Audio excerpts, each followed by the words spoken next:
Carl Jung warned that the brighter the light of consciousness burns, the darker the shadow it casts becomes. This is the empath's paradox. Their greatest gift of deep emotional attunement creates an equally powerful reservoir of repressed rage. Boundaries crossed too often and needs sacrificed at the altar of others' comfort. Modern psychology confirms what Jung knew. When an empath's shadow emerges, it doesn't manifest as mere anger, but as a terrifyingly precise emotional intelligence turned inward. Studies from the Journal of Analytical Psychology show that empaths in the shadow state demonstrate 73% greater accuracy in detecting manipulation attempts compared to clinical psychologists. This isn't just burnout, it's an entire psychological operating system rewriting its code in real time. The empath doesn't lose their ability to feel deeply. They gain the ability to weaponize that sensitivity. Like a surgeon who knows exactly where to cut, the awakened empath can dismantle a narcissist's ego with surgical precision, using the very emotional awareness that once made them vulnerable. This explains why Jungian analysts report a disturbing pattern. When long-time therapy patients finally integrate their shadows, they often describe feeling dangerous in their clarity. Not cruel, but terrifyingly discerning. The shadow doesn't destroy the empath's gifts. It removes the blindfold of compulsory compassion. What emerges isn't a monster, but what psychologists call the warrior archetype, a protector who wields emotional truth as both shield and sword. This explains the visceral fear toxic people feel around awakened empaths. They can no longer project their shame onto someone who sees them with perfect, unforgiving clarity.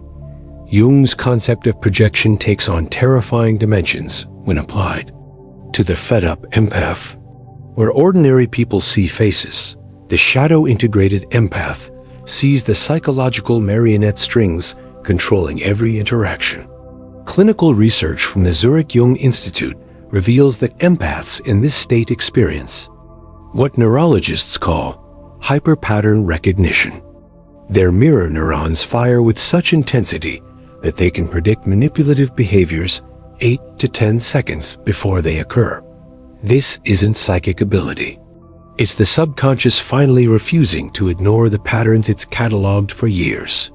Jungian analyst Dr. Robert Moore describes this as the projection boomerang effect, where the empath stops absorbing others' emotional projections and starts reflecting them back with devastating accuracy.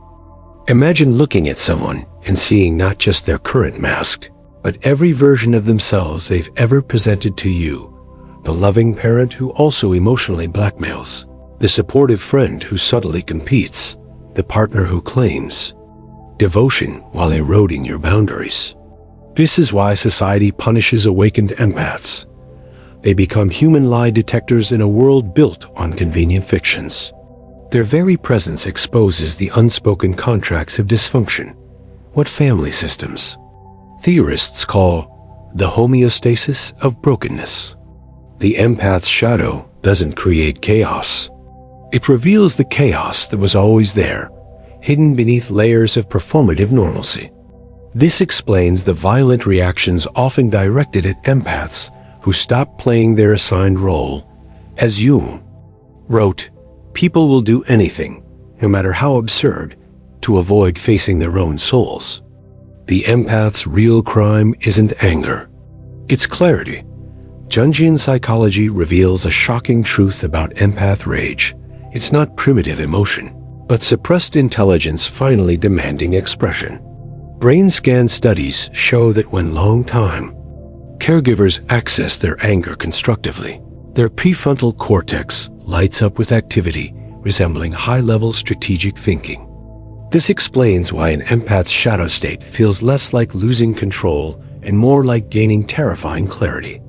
Depth psychologists identify this as the Athena phenomenon, named for the goddess who emerged fully armed from Zeus' skull. The empath doesn't become irrational. They become hyper-rational about emotional dynamics they previously only sensed subconsciously.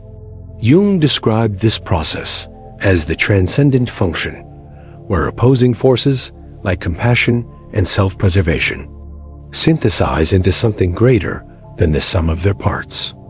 Modern therapists observe that empaths in this state often experience what's called compassionate detachment. They can understand others' pain without being consumed by it. This explains the paradox that frightens toxic systems the most. The empath becomes simultaneously more loving and less manipulable.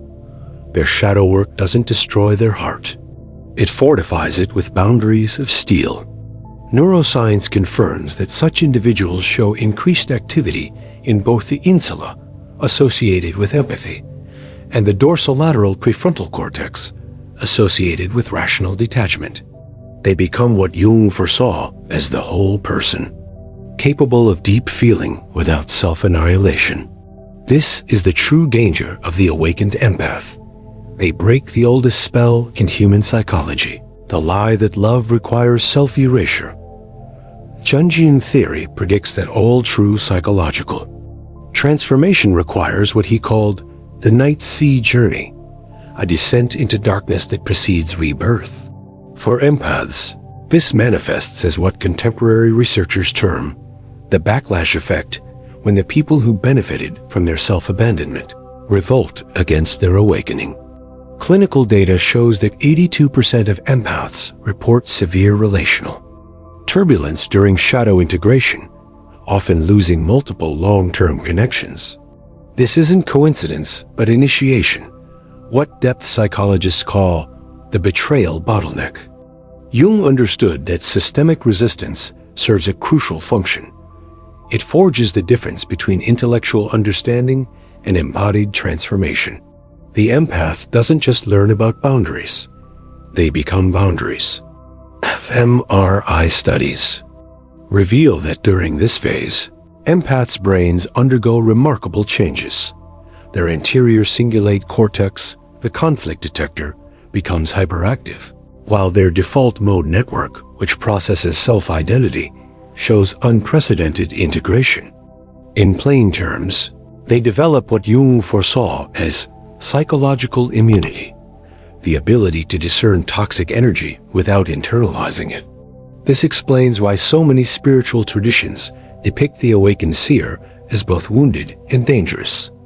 Think of Odin sacrificing an eye for wisdom, or the wounded healer Chiron. The empath's shadow work follows this archetypal pattern. What initially appears as destruction reveals itself as initiation into greater wholeness.